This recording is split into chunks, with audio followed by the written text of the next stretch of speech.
कहानी की शुरुआत होती है 1950 में, जहां एक कार फैक्ट्री के अंदर कुछ गाड़ियां तैयार की जा रही थीं, लेकिन उनमें से एक लाल रंग की गाड़ी बहुत खास थी, जिस पर एक मैकेनिक काम कर रहा था। जब वो इंजन चेक कर रहा था तो अचानक गाड़ी का हुड अपने आप इतनी तेजी से बंद हो गया कि जिससे मैकेनिक का हाथ बुरी तरह कुचल गया। उसे जल्द से जल्द डॉक्टर के पास ले जाया गया। उसके बाद एक और मैकेनिक गाड़ी चेक करने आया। जब वो गाड़ी के अंदर था तो उसकी सिगार की राख सीट पर गिर गई। उसने सिगार की राख को वहीं सीट पर छोड़ा और अपनी गलती इग्नोर करके मजे से गाड़ी में काम करने लगा, लेकिन उसे पता नहीं था कि उसकी इस छोटी सी गलती का अंजाम बहुत बुरा होने वाला है। खैर, फिर कई घंटे बीत गए और फैक्ट्री का काम खत्म हो गया। सब वर्कर्स अपने अपने घर लौट रहे थे, पर जाते हुए सुपरवाइजर ने देखा कि लाल रंग की गाड़ी की लाइट अभी भी ऑन है। वो उस लाल कार के पास जाता है। उसने जैसे ही गाड़ी खोली तो अंदर से सिगार वाले मैकेनिक की लाश बाहर गिरी। इस इंसिडेंट को अब 28 साल बीत चुके थे और हमें 1978 का वक्त दिखाया जाता है, जहां हम डेनिस नाम की एक स्टूडेंट को देखते हैं जो अपनी गाड़ी में अर्नी नाम के एक दूसरे लड़के के घर पहुंचता है। अर्नी एकदम सीधा साधा पढ़ाकू लड़का था। डेनिस और अर्नी एक दूसरे से काफी अलग थे, पर फिर भी वो जल्दी ही काफी अच्छे दोस्त बन गए। आज उनके स्कूल का पहला दिन था। स्कूल पहुंचकर उन्होंने अपने लॉकर्स से नई किताबें निकाली। तभी एक नई स्टूडेंट ली आती है और अपनी खूबसूरती से सब स्टूडेंट्स को अपनी ओर आकर्षित कर लेती है। डेनिस ली को देखते ही उस पर फिदा हो जाता है। बाद में जब डेनिस और अर्नी घर लौट रहे थे तो अर्नी को अचानक एक घर के बाहर एक लाल रंग की गाड़ी दिखाई दी। अर्नी ने जब गाड़ी को देखा तो उसने डेनिस को तुरंत रुकने को कहा। उन्होंने जब पास जाकर देखा तो वो एक पुरानी जंग लगी हुई खटारा कार थी, लेकिन अर्नी को ये कार बहुत पसंद आई। वो वही फैक्ट्री वाली कार थी जिसे हमने कहानी की शुरुआत में देखा था और अब उसकी हालत बिल्कुल खटारा हो चुकी थी, लेकिन अर्नी को इससे कोई फर्क नहीं पड़ा और वो उसी पल गाड़ी का दीवाना हो गया। तभी गाड़ी का मालिक जॉर्ज वहां आया और उसने कहा कि इस गाड़ी का नाम क्रिस्टीन है और ये उसके भाई की कार है जिसकी कुछ हफ्तों पहले ही मौत हो गई। दरअसल जॉर्ज जल्द से जल्द इस गाड़ी से छुटकारा पाना चाहता था, इसलिए वो इसे सिर्फ $250 में बेचने को तैयार हो गया। डेनिस ने अर्नी से कहा कि इतनी खटारा गाड़ी पर पैसे क्यों लगा रहा है, कोई दूसरी अच्छी सी गाड़ी खरीद लो, इसे दोबारा रिपेयर करने में तुम्हारे बहुत पैसे बर्बाद हो जाएंगे। मगर अर्नी ने बिना सोचे समझे उसी वक्त गाड़ी खरीद ली। फिर शाम को जब वो घर लौटा तो उसके माँ बाप ने उसे गाड़ी खरीदने के बारे में पूछा, जिस पर अर्नी की माँ बहुत गुस्सा हो गई। उसने अर्नी को डांटा और कहा कि जल्दी से इस कार को उसके मालिक के पास वापस कराओ, लेकिन अर्नी ने उनकी एक नहीं सुनी क्योंकि उसने गाड़ी अपने जमा किए हुए पैसों से खरीदी थी। लेकिन अर्नी की माँ बहुत सख्त थी। उसकी माँ कहने लगी कि ये गाड़ी इस घर में नहीं रहेगी। जिसके बाद अर्नी डेनिस के साथ गाड़ी को लेकर एक गैराज में पहुंचा। वहां वो गैराज के मालिक से मिले जो एक नंबर का खड़ूस इंसान था। वो उस गाड़ी को गैराज में नहीं खड़ा करने दे रहा था, लेकिन अर्नी बहुत ही शराफत से बार बार उससे रिक्वेस्ट करता है कि प्लीज इस गाड़ी को गैराज में खड़ा कर दो। जिसके बाद गैराज का मालिक मान जाता है और अर्नी को वहां अपनी गाड़ी रखने की इजाजत दे देता है। रास्ते में डेनिस ने अर्नी से पूछा कि उसने क्रिस्टीन जैसी घटिया और खटारा गाड़ी क्यों खरीदी। इस पर अर्नी ने कहा कि उसने ये गाड़ी नहीं चुनी, बल्कि इस गाड़ी ने उसे चुना है। अगले दिन स्कूल में डेनिस लंच के दौरान अर्नी का इंतजार कर रहा था। काफी देर तक जब अर्नी नहीं आया तो वो उसे ढूंढने निकला। तब उसने देखा कि बड़ी नाम का एक बदमाश लड़का अर्नी को परेशान कर रहा था और उसका लंच बॉक्स लेकर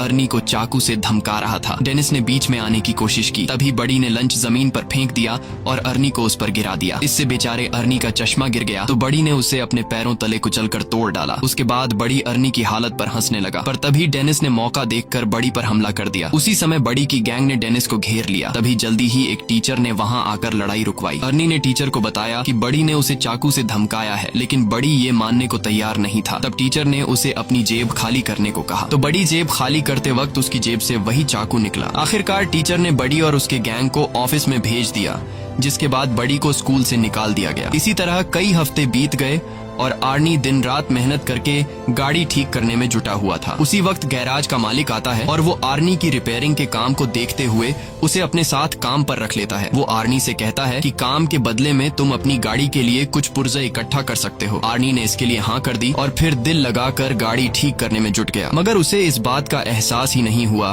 कि गाड़ी को ठीक करते करते उसे क्रिस्टीन से हद से ज्यादा लगाव हो गया है। अगले दिन स्कूल में कुछ दोस्त नई लड़की ली के बारे में बात करते हैं और डेनिस को चैलेंज करते हैं कि वो लाइब्रेरी में जाकर ली से बात करके दिखाए। वो अपने दोस्तों के चैलेंज को एक्सेप्ट करते हुए ली के पास पहुंच जाता है, लेकिन बातचीत करने से पहले ही ली डेनिस से कहती है कि उसके पास पहले से ही एक बॉयफ्रेंड है। डेनिस को ये बात बहुत बुरी लगती है और दोस्तों के सामने शर्मिंदा होकर टेबल छोड़ देता है। फिर शाम को डेनिस आर्नी से मिलने गया क्योंकि वो काफी दिन से मिले नहीं थे, लेकिन उसने देखा कि आर्नी पहले से बहुत ज्यादा बदल चुका था। वो बिना चश्मे के स्टाइलिश कपड़े पहनकर एकदम हीरो टाइप लग रहा था। वो ज्यादा देर डेनिस से बात करने के लिए भी नहीं रुका और गैराज में काम करने चला गया। उसकी माँ ने उसे रोकने की कोशिश की, लेकिन आर्नी उन्हें इग्नोर करके चला गया। आर्नी की माँ ने डेनिस से कहा कि वो आर्नी और उसकी नई गाड़ी की वजह से बहुत परेशान है, क्योंकि उन्हें पता चला था कि गाड़ी के पिछले मालिक की गाड़ी के अंदर ही दम घुटने से मौत हो गई थी। ये सुनकर डेनिस जॉर्ज से मिलने पहुंचा तो जॉर्ज ने उसे अपने भाई की कहानी सुनाई। उसने बताया कि जब उसके भाई ने क्रिस्टीन को खरीदा था तो वो पूरी तरह उसका दीवाना हो गया था। उसी गाड़ी में उसकी पत्नी और बेटी ने भी अपनी जान गंवाई थी और फिर उसके भाई की मौत के बाद ये गाड़ी न जाने कैसे खुद ब खुद जॉर्ज के घर के बाहर आकर खड़ी हो गई। ये सुनकर तो डेनिस और भी घबरा गया, जिसके बाद वो फैसला करता है कि गाड़ी पर जांच पड़ताल के लिए वो गैराज में जाएगा। जिसके बाद डेनिस चुपके से गैराज में पहुंच जाता है। उसने गाड़ी खोलने की कोशिश की, पर जैसे ही उसने हैंडल खींचा तो रेडियो अपने आप ही चालू हो गया और डेनिस तुरंत वहां से भाग जाता है ताकि उसे कोई देख न ले। अगली सुबह डेनिस स्कूल स्टेडियम में फुटबॉल खेलने जाता है। डेनिस खास गोल मारने के बारे में सोच रहा था कि तभी अचानक उसने आर्नी को वहां आते देखा और उसकी गाड़ी क्रिस्टीन तैयार होकर चमक रही थी, जिसे देखकर बडी और उसके दोस्तों को जलन महसूस हुई। ली भी गाड़ी से बाहर आई और उसने सबके सामने आर्नी को चूम लिया। ये देखकर डेनिस को बिल्कुल भी अच्छा नहीं लगा, क्योंकि वो ली से बहुत ज्यादा प्यार करता था। डेनिस को गुस्सा आ जाता है और गेम से उसका फोकस हट जाता है।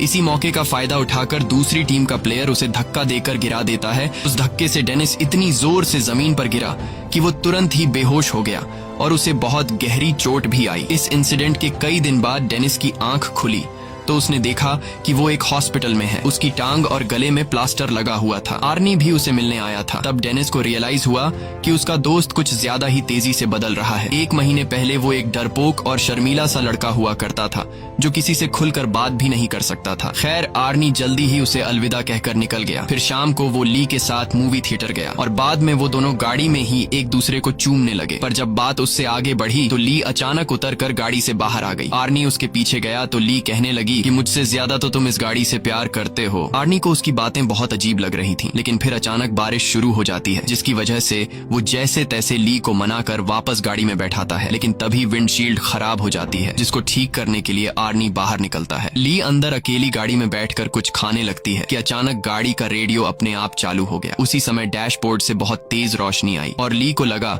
कि उसका गला घुट रहा है, उसे सांस नहीं आ रही थी। तो आर्नी तुरंत उसकी मदद के लिए दौड़ा, मगर गाड़ी अंदर से लॉक हो चुकी थी। उधर ली दम घुटने से मरने ही वाली थी कि बिल्कुल सही वक्त पर वो अंदर से दरवाजा खोलने में कामयाब रही और तभी साथ खड़े एक आदमी ने जैसे तैसे उसे खींचकर बाहर निकाला। ये देखकर आर्नी को उस आदमी पर गुस्सा आया। आर्नी को लगा कि वो आदमी ली के साथ फ्लर्ट कर रहा है, पर वो आदमी तो सिर्फ ली के गले में फंसा हुआ खाना निकाल रहा था। ये सब होने के बाद आर्नी ली को घर वापस छोड़ आया। ली गाड़ी से निकलते ही घर में घुस गई और उसने कहा कि वो आर्नी से कोई बात नहीं करना चाहती। आर्नी ने उससे माफी मांगने की कोशिश की, पर ली के दिमाग में ये बात कंफर्म हो चुकी थी कि इस गाड़ी ने मुझे मारने की कोशिश की है। और तो और उसे लगता था कि क्रिस्टीन उससे जलती है, क्योंकि जब भी वो गाड़ी में एक साथ होते हैं तो कुछ न कुछ गड़बड़ हो जाती है। ये सब सुनकर आर्नी को लगा कि ये ली का सिर्फ वहम है, इसलिए उसने कहा कि वो कल बात करेंगे। फिर आर्नी वापस गाड़ी में बैठा, मगर गाड़ी चालू ही नहीं हो रही थी, जैसे क्रिस्टीन नाराज हो गई हो। तब उसने क्रिस्टीन से बात करते हुए कहा कि आज ली के साथ जो भी हुआ इससे कोई फर्क नहीं पड़ता, क्योंकि वो हमेशा प्यार सिर्फ क्रिस्टीन से करेगा। उसके बाद उसने चाबी घुमाई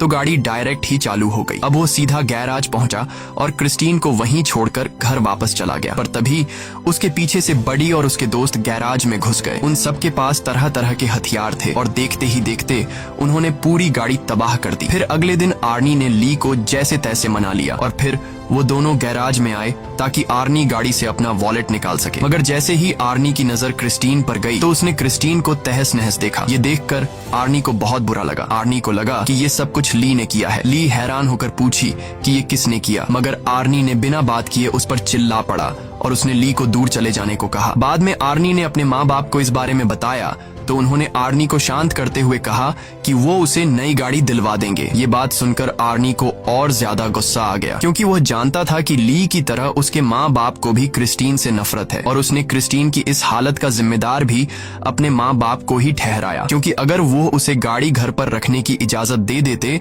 तो आज वो सही सलामत होती। फिर वो उन्हें और भी बुरा भला कहकर अपने कमरे में जाने लगा। उसके पापा ने उसे पीछे से पकड़कर अपनी माँ से माफी मांगने को कहा, मगर आर्नी और भी बुरा भला बोलता ही जा रहा था, तो उसके पापा ने उस पर हाथ उठा दिया। आर्नी जवाबी कार्रवाई में अपने बाप को गले से पकड़ता है और करीब अपने बाप को मारने ही वाला होता है कि तभी वो उसे छोड़ देता है। उसके बाद वो चुपचाप घर से बाहर आ गया। वो सीधा क्रिस्टीन के पास पहुंचा और एक बार फिर से एक एक पुर्जा जोड़कर उसे ठीक करने का फैसला किया। मगर उसने अब जो देखा उसके पैरों